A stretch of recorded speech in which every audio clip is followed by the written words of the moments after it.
नारायणी शिला हरिद्वार, जहाँ पितृ तर्पण का है विशेष महत्व। नारायण शिला मंदिर हरिद्वार में भारत के प्राचीन और पवित्र मंदिरों में स्थान रखता है।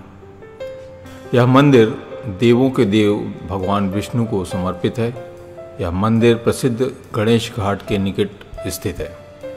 हरिद्वार आने वाले शायद 2-4% तीर्थयात्री और सैलानी ही जानते होंगे कि यहाँ नारायणी शिला नामक कोई ऐसा मंदिर भी है जहाँ लोग द्वारा प्रेत बाधाओं से अपनी या प्रेत योनि से अपने पितरों की मुक्ति का अनुष्ठान किया जाता है। सामान्यतः उत्तराखंड के तीर्थ हरिद्वार में होने वाले हर मेले का केंद्र यहाँ की पुराण प्रसिद्ध और हर की पौड़ी ही होती है। हर 12वें साल महाकुंभ तक मुख्य स्नान भी इसी हर की पौड़ी पर संपन्न होता है। पर शारदीय नवरात्रों से पहले भी कभी आप पितृपक्ष की चतुर्दशी के दिन हरिद्वार आएँ तो पाएंगे कि उस दिन हर की पौड़ी पर भी उतना बड़ा मेला नहीं लगता है जितना इस छोटे से मंदिर नारायणी शिला पर लगता है।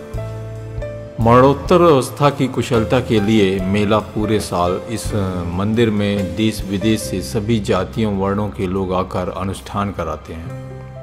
जिन्हें कोई प्रेत बाधा है या जिनके पितरों की प्रेत योनि से मुक्त नहीं हुई है, उनके लिए अनुष्ठान यहाँ पर 12 महीना होते रहते हैं। धर्मनगरी हरिद्वार में पितृकर्म कराने के लिए नारायणी शिला मंदिर के अलावा कुशावर्त घाट खासतौर पर महत्वपूर्ण माना जाता है।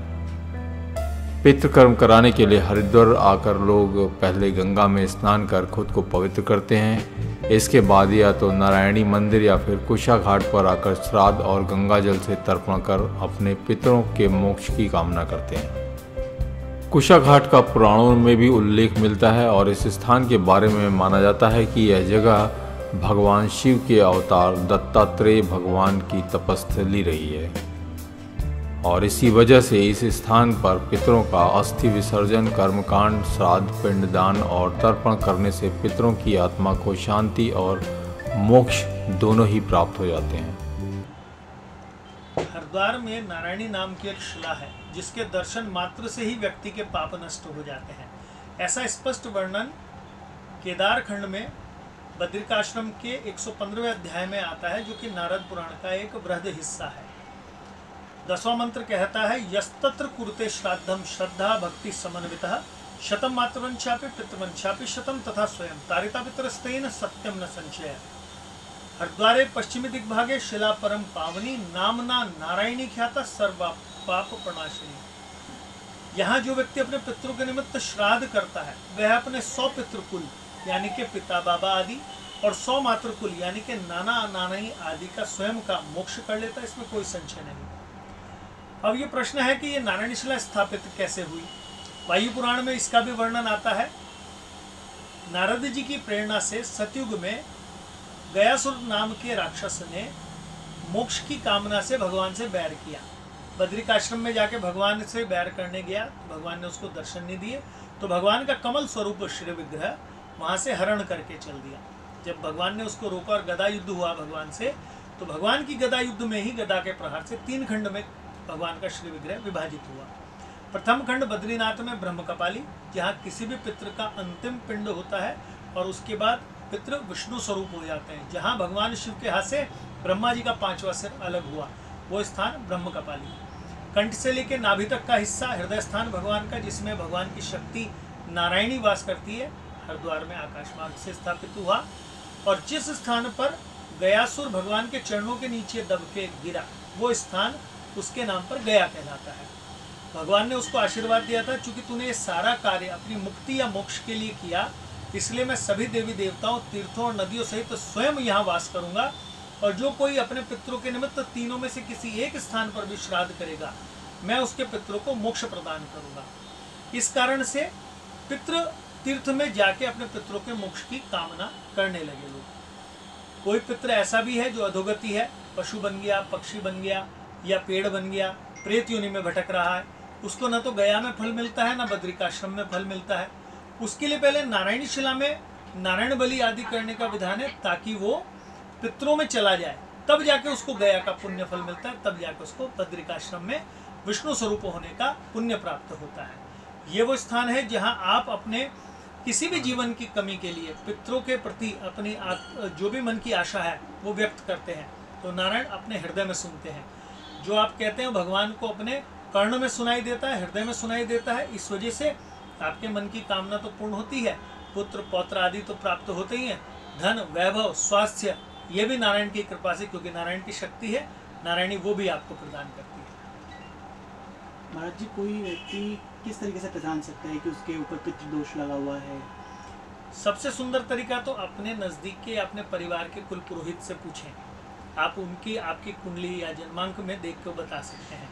परंतु अगर इतना भी नहीं तो एक सामान्य लक्षण आप अनुभव करें कि यदि आपके घर में लगातार रोग उत्पन्न रहता है, कारण नहीं समझ में आता, कलह बना रहता है, भोजन करने बैठे लगातार झगड़े होते हैं, आप कहीं धार्मिक कार्य घर में कराना चाहते हैं, कथा कराना चाहते हैं, आप भगवान की कोई पूजा करा रहे हैं, उससे पहले घर में झगड़े हो जाते हैं, घूमने जा रहे हैं, धार्मिक तीर्थ यात्रा पे जा रहे हैं, उससे पहले घर में कलह हो गया, ये सारे लक्षण घर के अंदर फर्श अकारण ही क्रैक होने लगे, घर में काली दरारें पड़ने लगे, काले काले चींटे घर में लगातार निकलने लगे, घर के अंदर जब भी जाएं आपको अनुभव हो कि यहाँ में भारीपन महसूस होने लगे, एक अजीब सी आपको गंध आने लगे, तो ये सारे लक्षण प्रेत बाधा के पितृदोष के दोनों हैं।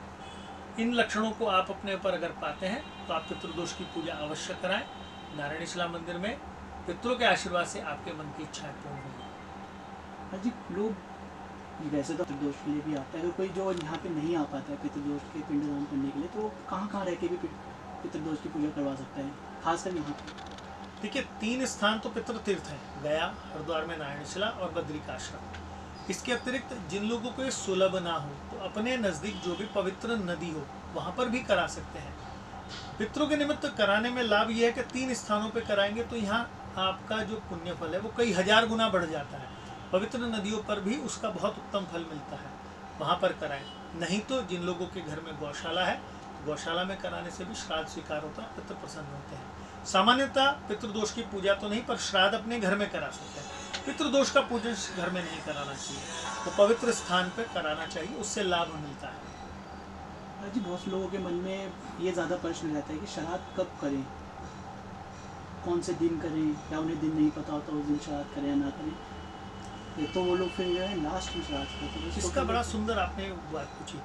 यदि किसी पितृ का आपको तिथि का अज्ञानता हो, मान लीजिए किसी की माता है और तिथि का ज्ञान नहीं है, दादी है तिथि का ज्ञान नहीं है, तो नौमी की तिथि है, उसे मात्र नौमी ही कहते हैं कि नौमी में करेंगे तो माता को प्राप्त होगा, दादी को प्राप्त होगा या वृद्ध दादी को प्राप्त होगा।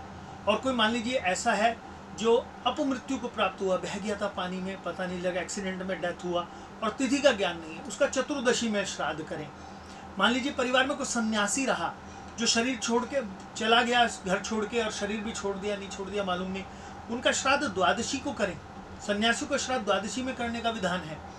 परंतु अगर किसी कारण से इन सब चीज़ों से भी आप हो गए या श्राद्ध ही भूल गए, नहीं कर पाए, त्रुटि हो गई, पंचमी का था नहीं कर पाए, तो अमावस्या में समस्त ज्ञात अज्ञात भूले चुके जितने भी पितृ हैं उनका करने से सारे पितरों के श्राद्ध वहाँ पूर्ण हो जाते हैं और उनको वो जल प्राप्त हो जाता है।